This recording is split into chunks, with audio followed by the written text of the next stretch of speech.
This is Ag Matters PM from the Iowa Agribusiness Radio Network, brought to you by the Iowa Soybean Association, your daily recap of the information that affects Iowa's farmers, producers, and consumers, right here in the heart of the heartland.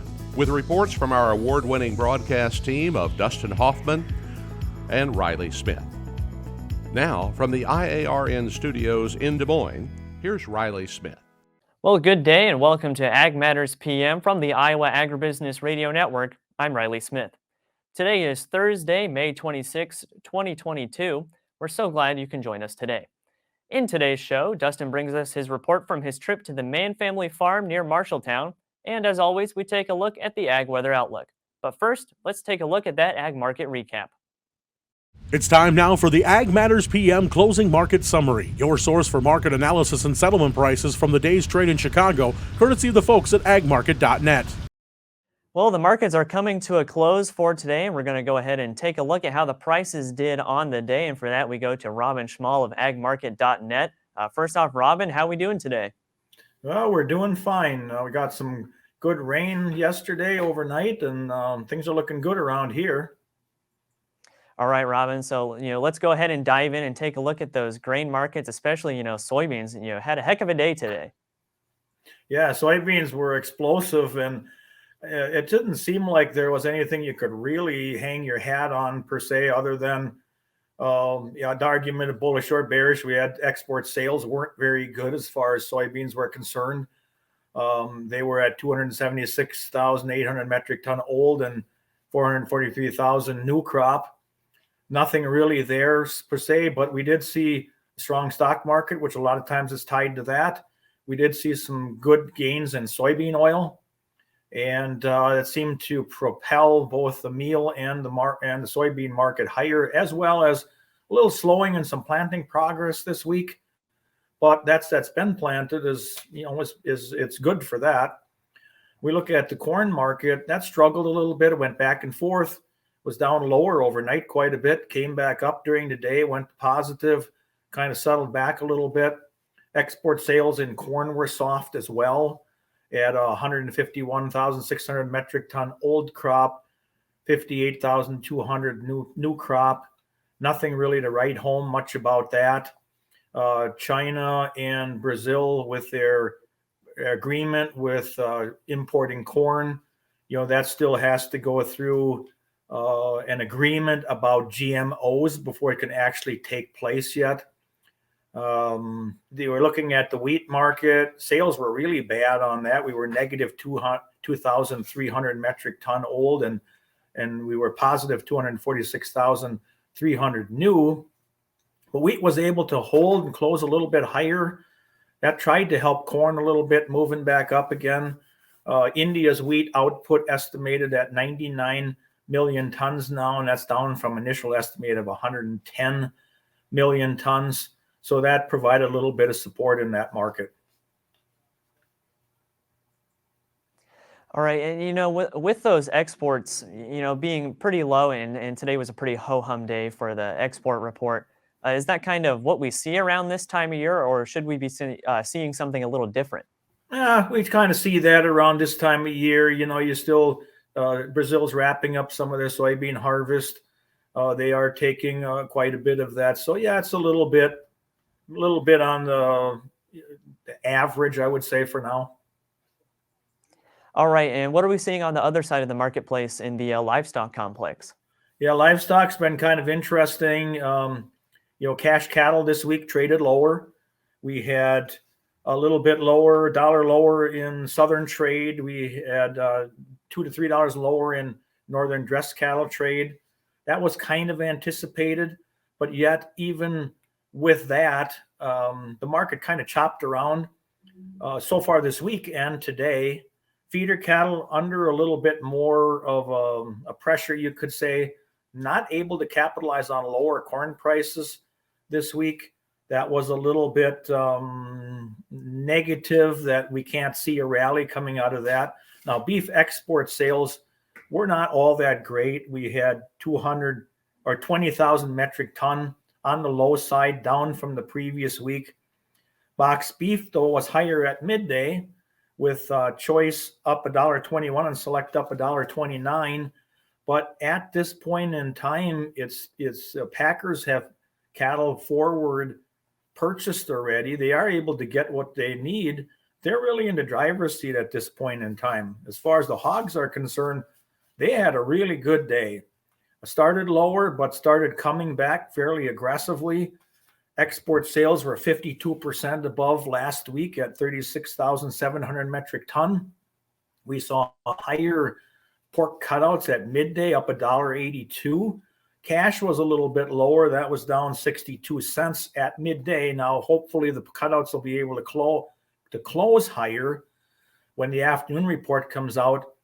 But hogs really seem to be getting some support under them based on cutouts. And you can see the cutouts have really been the driver of the market lately. We are into the coming to the Memorial Day weekend.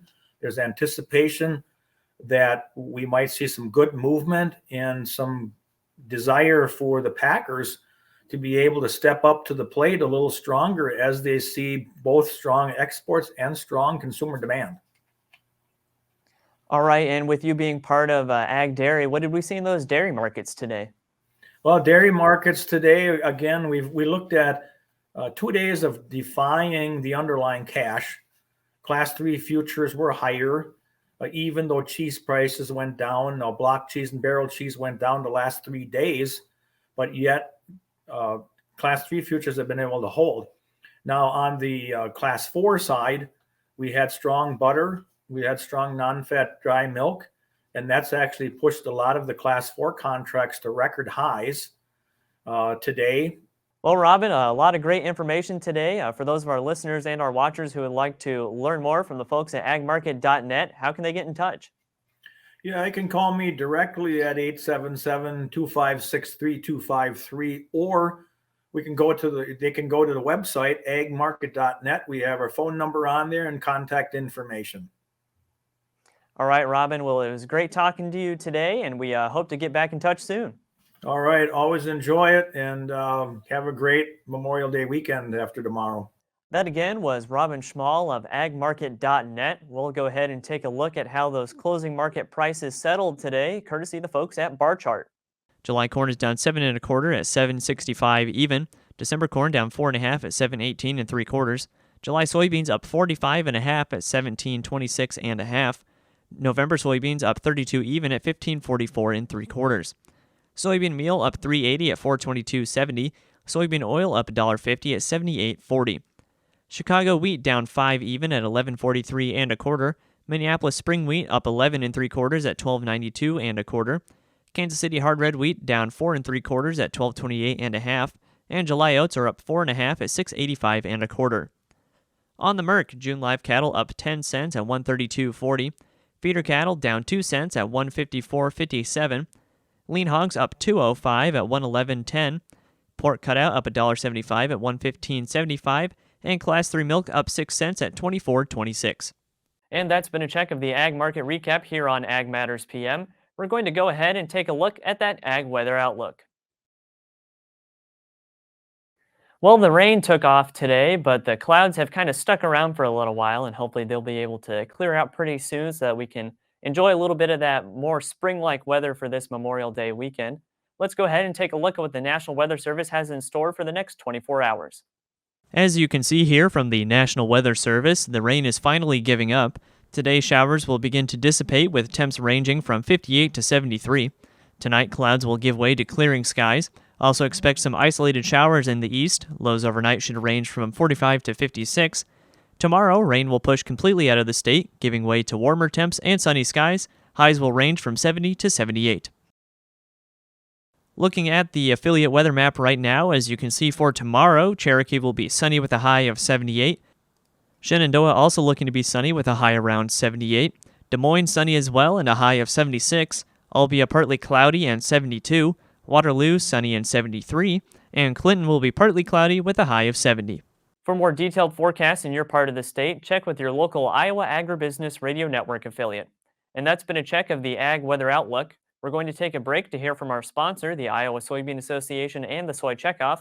When we come back, Dustin will bring us his report from the Mann Family Farm. This is Ag Matters PM. Iowa Soybean Association is driven to deliver for Iowa's 40,000 soybean farmers. We're proud to provide objective agronomic research, a helping hand with soil and water stewardship, and timely industry news powered by the Soybean Checkoff. Learn more at iasoybeans.com. Welcome back to Ag Matters PM from the Iowa Agribusiness Radio Network. I'm Riley Smith. Dustin had the chance to take a trip down to the Mann Family Farm near Marshalltown to talk about planting season, what they've seen so far this year, and much more. We're here with Dwayne Mann and his tractors. We get ready to watch him ride along here planting in soybeans. And Dwayne, tell us a little bit about where we're at and a little bit about your farm and everything. Well, farm with my older brother and my 3 sons and a nephew.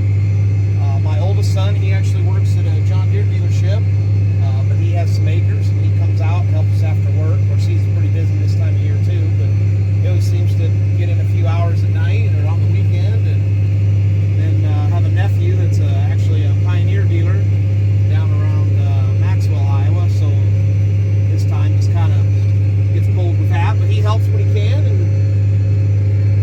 yeah, we got a full-time employee that helps us too, so everybody just chips in, we get it all done. So a lot of people watching this are going to know you from your YouTube channel. Tell us a little about how that got started and what it's all entailing. So that started about a year ago in March. My youngest son was a senior at Iowa State, and he kept running into this guy in the weight room named Grant Hilbert. Shout out to Grant and his YouTube channel. And they were talking about it, and he says, I'm thinking about doing it. And he said, what do I need to do? And he goes, just get started. So he kind of motivated him to get started, and then they'd run into each other again, and they'd have some common ground to talk about. And since then, Grant has come up to our place. We went down to his farm. He's a first-generation farmer that started on his own, bought some ground down around Barnes City, Iowa. He's got 3 farms down there, and was able to buy some equipment and get started. Yeah, he's quite a story. You need to go talk to him sometime. So then the other motivation factor was our Bend site was destroyed in the derecho August 10th of 2020. So when we started up this YouTube channel, we thought, what a great way to keep a video diary of how the new Bend site goes up. And it just, all of a sudden, we just keep doing it. So you can look back and, you know, I mean, writing it down is neat, but boy, it's like, kind of like when you're a little kid. You always want to look at the pictures, right? Right, exactly. Who cares what the reading is? The pictures are worth 1,000 words, right? Yeah. So that's kind of how that started, and here we are a full year and a couple months of that. It's growing, and that's my son's deal, but I video things we do. We all try to do something. Sometimes you're doing something you're frustrated with, you don't always want to video, and we don't always do that. Sometimes you're by yourself and you can't. And then sometimes you go, you know, that'd been a good thing to get on there so people understand, you know, what really goes on here. I think sometimes there's a misconception that, you know, hey, you're just in a tractor for a month and a combine in the fall and you're done. But there's a lot of prep work that goes in. There's a lot of mechanical things. There's a lot of business things you need to do. Things that things you forget about. You get spring like, oh gosh, why didn't I fix that? I knew it was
bought an M Farmo from his farm auction. We still have it to this day. So that's kind of a neat little deal.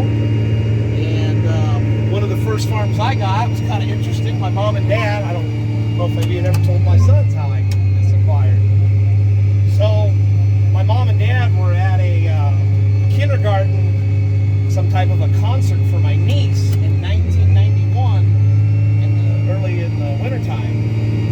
And they had moved out of town and bought this acreage. It had about 20 acres on it. And they said, we don't know what we're going to do with the farm. You guys want to farm it? My dad said, yeah, my son just home from college. He'd love to. So my first farm I got from my dad at a kindergarten concert for my niece. And then after that, a landlord of my brother's bought a farm, and then we ran that together, and I just planted the inrows on the seed corn there this morning. So yeah, I've been farming that for 31 years. So next thing you know, here you are. So we're planting soybeans today. You mentioned seed corn. What else do you all farm? Is it strictly corn and soybean kind of operation? Yeah, well, it's commercial corn, seed corn, soybeans. We do kind of have a little bit of a hay business on the side. Nothing big. We just supply a couple guys with waterway grass. And it seems to be a pretty popular thing to do. You know, instead of mowing the grass and wasting it, we mow it with a disc mower and bale it. It's really convenient that my son's future father-in-law has a baler, and we just kind of use it whenever we want, and then we just pay him. And yeah, so we're done. We put a little money in our pocket. Usually that's kind of my son's deal, but I get called a lot to mow and break hay, so that's okay. I just told him, I said, I'm not running the baler. I go, I could do anything, but I'm just like, I don't want to know how to do everything. Sometimes you just want to have an excuse. So. I think a lot of people can relate to that. Yeah. And you know, haying in the summer, it's hot and dirty and dusty, and it's okay. We've all been there. We did a lot of hay bale when we were kids, so a lot of good memories of that. Hot days in the hay mow, and windy hot days out in the field. Falling off a load in the road ditch, Yeah. but that's a story for another time for me. We do some cover crop. Okay. We haven't got bold enough yet to mow it in the spring and bale it and then plant behind it. It's just, you know, you can plan on it if the spring was really, really nice early on. You know, like this year, it's been cold, wet, and it just didn't look like that was something, you know, you want to have, oh, I got 200 bales out in the field, I got to go pick up now. So I think in the future, we're going to try to do that. If we can get it seeded, like right after Labor Day, you know, even before the crop is out, maybe fly it in with an airplane or something of that nature. I know some people do that. We're just kind of dipping our feet in that. But right now we're just, you know, we're spreading it on our local co-op with fertilizer, and then we end up spraying with Roundup in the spring about a week before we plant. So yeah, but no, it helps suppresses weeds, helps your soil tilth. Definitely keeps the moisture in the ground. So we did used to raise, my dad raised cattle back in the 70s, and he kind of decided to get out of that, and we do have a small trucking business, and we kind of can do what we want when we want. Got people pretty flexible to work with. So yeah, that's kind of a nutshell of that. So how are you coming with planting progress? I mean, how much more you got left to go? So ironically, today, this is the last bean field to be planted. Okay. Currently, my youngest son is planting male corn on a farm 15 miles out of the direction back towards home. And my middle son is planting female corn at another farm about 5-6 miles away. And after today, everything will be in the ground except for a couple of male delays on a few of those fields that we planted seed corn like last week. So today's kind of a, we'll say we'll be done, but we still have a few little things to finish up next week. So how are the conditions going through here for getting planting? I mean, obviously everybody kind of got a late start. What was it like for you guys? So April 27th. All right. So last year we started on the 14th of April. So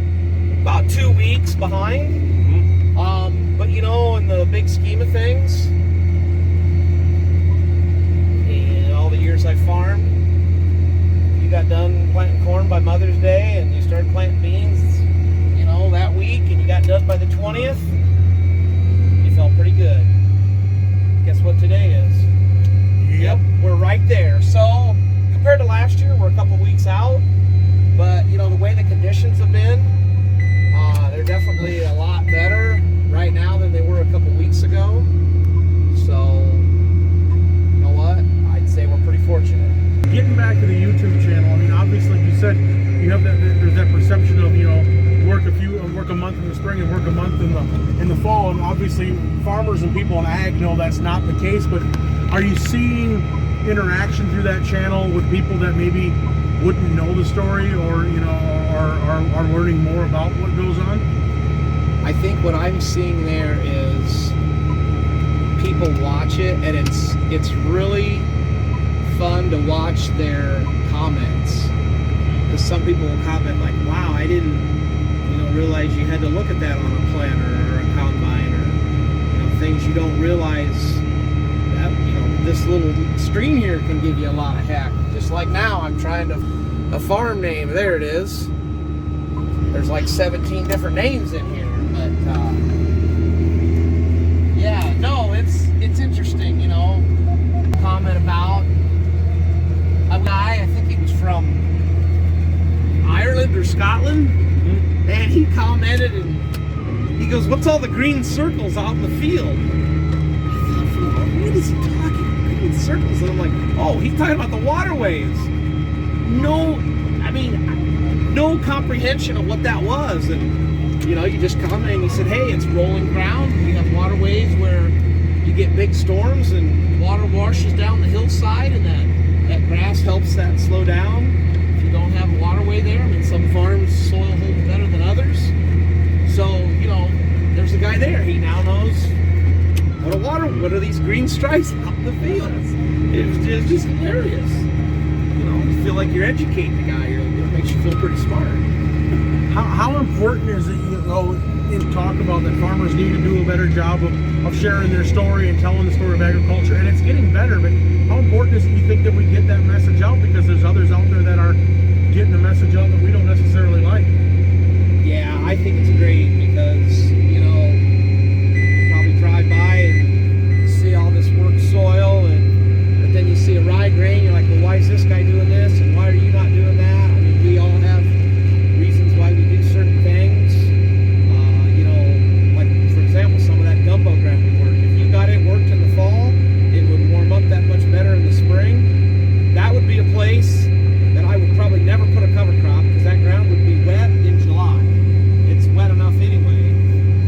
So I think it's great. Get the word out there, have people understand what we're doing, why we're doing what we're doing.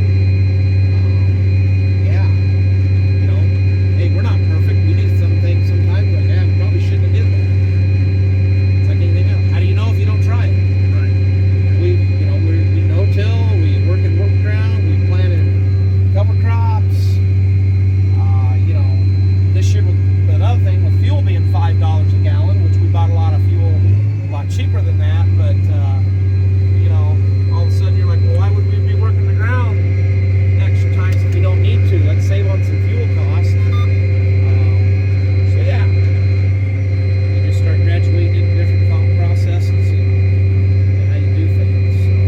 So this particular farm we're on today is 160, but by the time you take the roads out and a couple building sites and one waterway here, it's about 151 acres. This particular 80 on the north side of the farm that we're on now, we're going east and west. My mother, my grandma and grandpa grew up on this farm right here. And we are planting that 80 today. So how ironic that it's the last one, which is kind of what we try to do sometimes. You know, we try to get our landlords done before us, or maybe a farm that we rent, you know, try to get it done. But ones we own or are ours, you know, nobody can go, hey, how come you didn't plant this first, or whatever. But some years, the year dictates that. So, and you know what? These beans will do just fine. Somebody's got to get planted last. And then the south 80 of this farm, we actually bought about 10 years ago. Came up for sale.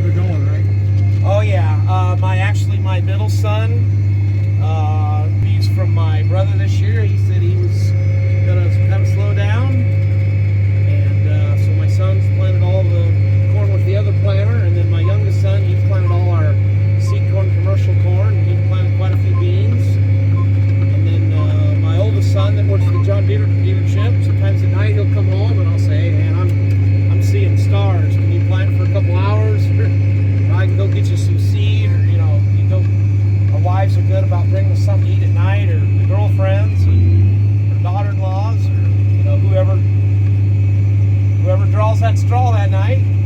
Sometimes we get a cold meat sandwich and a bottle of water and a bag of chips, and some nights we get grilled chicken and mashed potatoes, and you just sit out in the dual of the tractor for 15 minutes and enjoy the meal. And either way, it's appreciated. Right? Oh gosh, yeah, it's awesome. Yeah, we couldn't do it without them. They're the glue that keeps everybody together, hauling you around, and yeah, they get home from work and they're calling you, "But where you at? What are you doing?" That's always a big challenge, because we're all, I'm here, he's there, he's over there, he's going and getting seed, so it's hard to get everybody coordinated sometimes. But next thing you know, they've spent 2 hours searching everybody down. So my wife always says, "Yeah, I get home and I got all these things I want to do," and then she goes, "I got to go cater to you guys until 6 o'clock.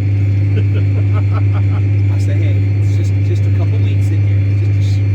It's just a month in the spring and a month in the fall." Yeah, that's right. That's just a month. That's exactly right. And when they see this, they'll tell you what they think of that. Yeah. My brother says the other day, enjoy the moment. Some days it's hard to enjoy the moment because you see like you have a mountain of things to get done. And now here we are. We've had basically a full week, 10 days of beautiful weather. We've had a couple little rain delays in here, but nothing earth-shattering. So today, I am enjoying the moment. I would end your article with that saying, enjoy the moment. Thanks, Dustin. And that is it for today's episode of Ag Matters PM. You can find all of our content on our website at iowaagnet.com. You can also follow us on Facebook, Twitter, and TikTok. And you can find our video content and previous episodes of AM PM on our YouTube channel. Don't forget our free twice daily market podcast on Apple, Amazon, Google, Spotify, and Podbean. From the IARN studios in Des Moines, I'm Riley Smith. On behalf of Avery Haskell and Dustin Huffman, we thank you for watching. This has been Ag Matters PM.